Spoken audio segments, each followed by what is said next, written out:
Hello, everyone, and welcome to the OU podcast.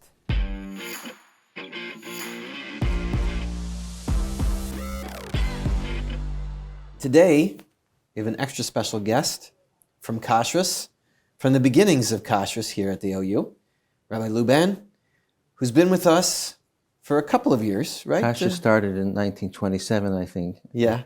I'm not that old. You're not that old? You weren't here right at the beginning? No. Okay. But you've been with us for... almost 40 years. Almost 40 years. We're thinking about starting a new society, the Lamed Tes Melachos Society, right? Lamed Tes, 39 years so far. Okay? Should continue to be with strength and even moving on in life. Thank we you. know that you've been an important part of the OU and wanted to talk a little bit about that here today. So thank you so much for joining us. My pleasure. We really we appreciate you. We appreciate lots of good stories, hopefully, that we'll hear. But first of all, why don't you start by telling us a little bit about yourself? Where are you from? Who are you? So till the age of 8, I grew up in Holyoke, Massachusetts. My father was the rabbi in the shul in Holyoke. From the age of 15, I was away in yeshivas. I attended Philadelphia Yeshiva for the last 2 years of high school, and then I was in Beis Medrash in Philadelphia. Then I spent a year in the Mir. In those days, almost no Americans went to Israel, surprisingly. Yeah. I was the only one in my class that went to Israel. It was a terrific experience for me. But I had the tremendous chus to learn by Rav Chaim Shmulevitz, who was the Rosh Yeshiva.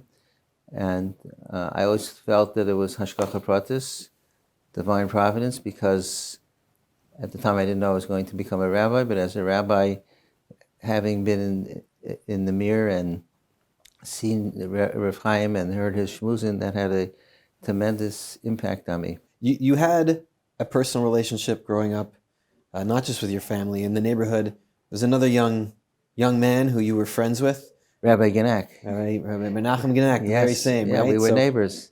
Amazing. We played Ringalivio. I'm not sure the I know audience doesn't know it. It's some kind of running game. Okay, maybe you'll teach us. We could have rallies here at the what's it called? Ringo Livio. Yeah. And for any of our listeners, if you know what If that is, you can you phone Google, in. If and you get Google win the it, raffle. you'll find out. Okay. So you leave the Mir. I left the Mir after a year. I went to Lakewood. I stayed 10 years in Lakewood, and then 10 years. Then I became a rabbi. But in between, I spent 3 years in Pittsburgh, and that was a very important point of transition for me, because I spent a lot of time working with people in the community, delivering shiurim, and then became the rabbi of a small little shul in Edison, New Jersey, which Baruch Hashem has grown. And concurrent with that, a year later, I started working for the OU. So you came back. You started working in Edison, a small I started shul. working as a rabbi. I spent 1 year as a teaching in yeshiva. I was a complete failure because I'm not a disciplinarian. As I stood there staring at the kids the first day, they climbed out of the window. They tied a bunch of rags together and they used it as a ladder to go out. And my stare wasn't scary. So Interesting that you say you're not a disciplinarian. Some of the stories that we'll get into being involved with OU Kashrus has forced you, I think, to become more... a detective, not a disciplinarian. Okay. So when you started in 1984... Correct. How many other employees were there in Kashrus full-time? One. Matti Grunberg. The OU was tiny. There were about 1,000 companies, but the staff was very small. When I started, there were no computers. So how did you keep track of all the ingredients and the companies and the pieces of paper? With paper. So were you involved in putting together the structures and the systems that we have today? One of the first things that I had the good fortune of working on was developing a computer system. Took us from horse and buggy to the modern age. So horse and buggy to the modern age. So that's not just in one leap, right? It was a long process. Walk us through what you did in order to get us to where we are today. Well, the key was organization. There was very little structure when I came. We had all these files, and the file could have 500 pieces of paper because it had all the correspondence. It was a very, very difficult experience to manage the kashrus without a structure. Was there a sense of what the kashrus was? Did we know? Did we follow the same There was a halachos basic in every? there was the basic system for kashrus is simple. You if you know the ingredients and they're all kosher, then you have a mashgiach who visits the plant and makes sure that they're using those ingredients, and you know what products they're manufacturing. So that's the whole system. But there's so many pieces and elements and details that make that up. So but you have to have a way of managing it. But you also reached out to some senior rabbanim to ask them a lot of shilas in terms of laying some of that framework down, right? So Rabbi Gnack hired the two poskim were Rabbi Belsky's, Zichrono Uvracha, and Rabbi Schachter. I don't remember who came first. And we started to have weekly meetings, but with both of them together. I created an agenda of shilas, like the aleph base. What temperature is Yad Soledes? How do you kasher this type of piece of equipment? Things that Do you have notes still from those conversations? I have some notes, yes. Combined with your amazing writing skills, that would be an interesting. We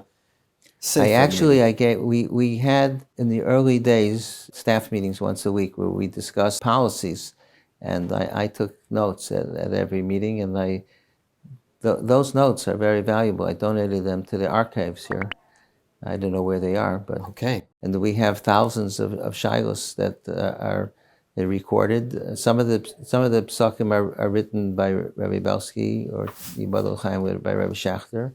Others were written by by Rabbi Gersten or his predecessors, and that's a tremendous resource that we have now. Yeah. So but when I came, nothing was in writing. There was nothing recorded. It was just shooting in the dark. So really, you've had a chance to see the OU grow from original days of not so many employees, not so many computers, not so many systems and structures. Right. Could you ever have imagined, sort of what's going on around us here? Even today, with all the activity and action? Unbelievable. I was heavily involved, but there were a lot of terrific people. Rabbi Elephant joined the OU maybe 3 years after I came, something like that. So we had a terrific team of different people but together we created an amazing organization. That's and I get to be benefit of it. We all get to benefit from all of the incredible work, creative work, hard work that went in to get us here today. We're so appreciative. One of the things we do is we do a series of rapid fire questions. I'm going to ask you a question based on today's halacha yomis, because I'm an avid reader. I know you know the answer, but I've asked a whole bunch of people today, and most people get it wrong. And the question is, what's the bracha on a mushroom? Shahakol. Shahakol. And why is that? Because it doesn't draw nourishment from the ground. I'm not going to talk about people in the room, who may have been making brachas for, a couple of decades, maybe more than that. And I don't know if I learned that before. I may have, but I think I was 0 days old when I first really saw that. It's a good thing I got that right. Yeah. When was the OU established? 1889, 1921, 1898, 1901. 1901? 98. You're close. 98, okay. Right off there. Where did the OU previously have an office? Italy, Ukraine, Russia, France? None. Ukraine. Ukraine? Yeah, back in the early 2000s in Kharkov.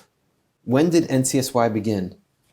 1940s, 1960s, 1950s, 1970s? 1950s. Yeah, you got it. You must have some, I know you have some incredible stories over the year. There's the famous pizza story.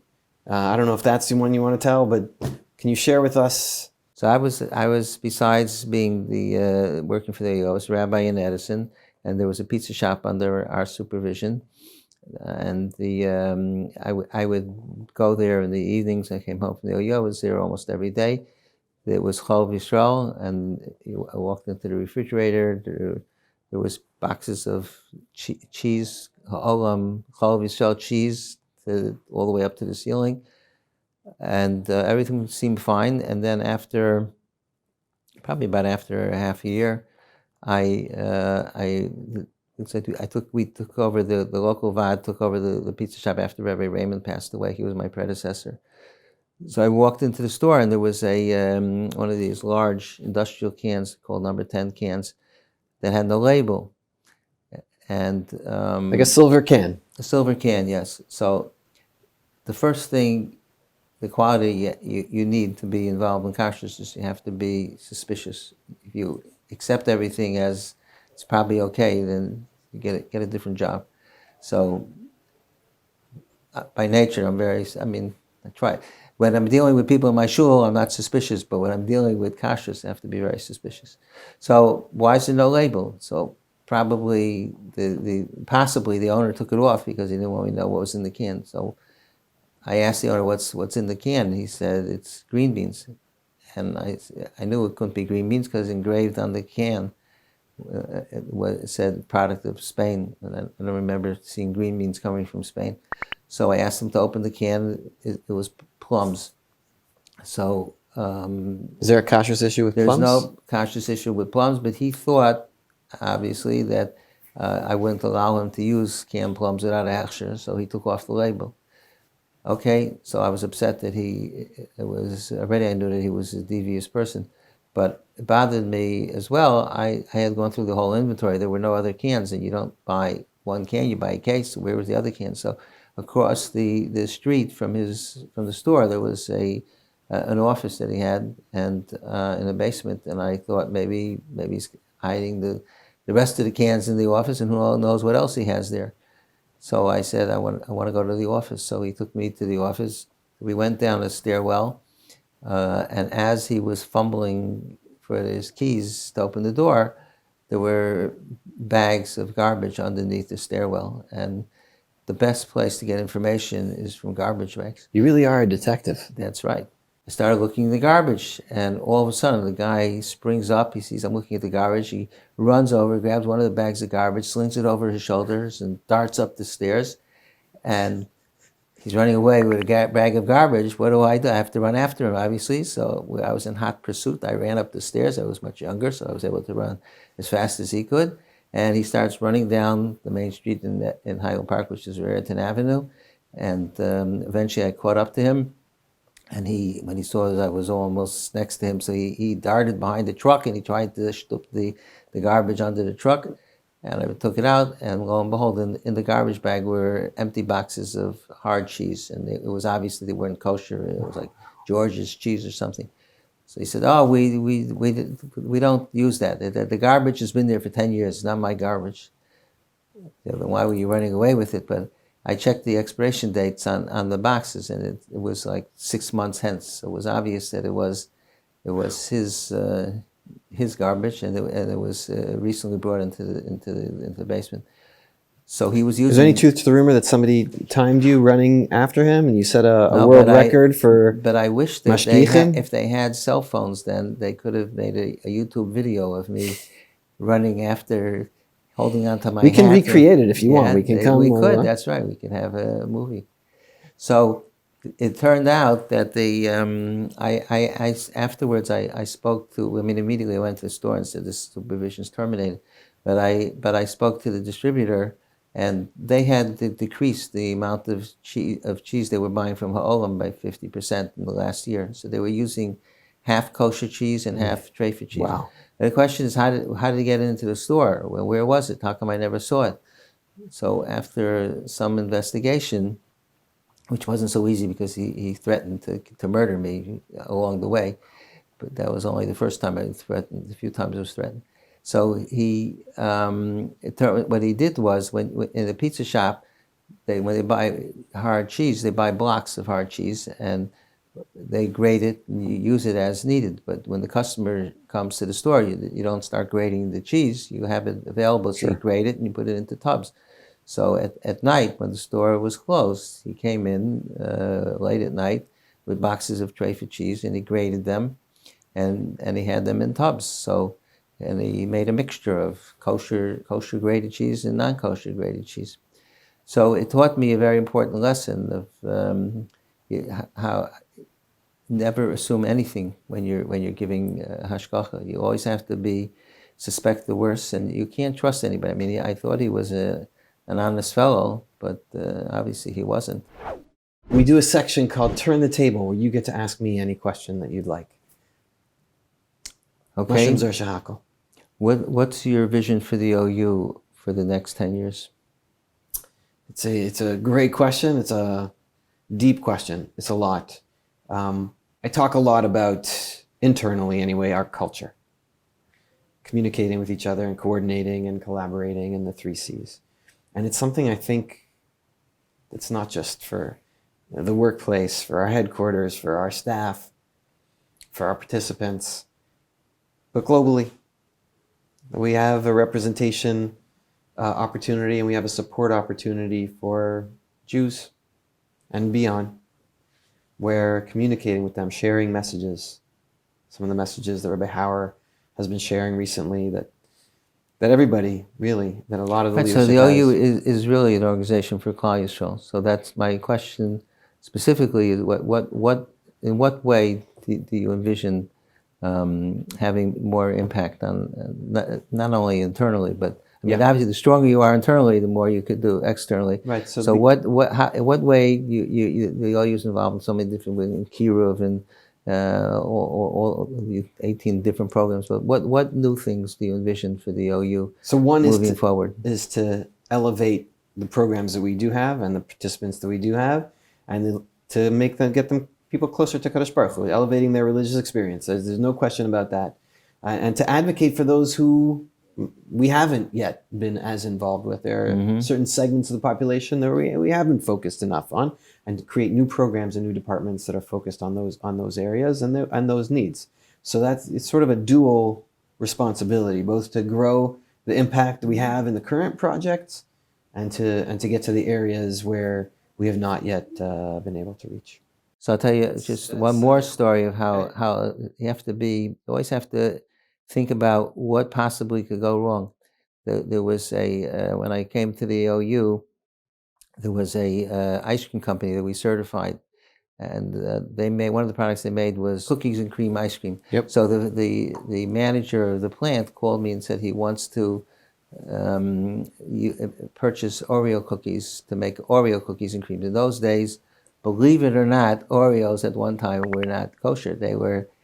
I'm still upset we didn't make a yontif on the day Oreos became kosher. That should be a day in everybody's year that we recognize You're 100% the correct. Greatness of the OU for making Oreos kosher. You could still do it. Okay. But in any event, so you probably have the record somewhere of what day that was. No. So the Oreos were clearly non-kosher because on the ingredient panel it said lard. So I said, so he wanted permission. He said he has a customer that wants to make Oreo cookies and cream ice cream.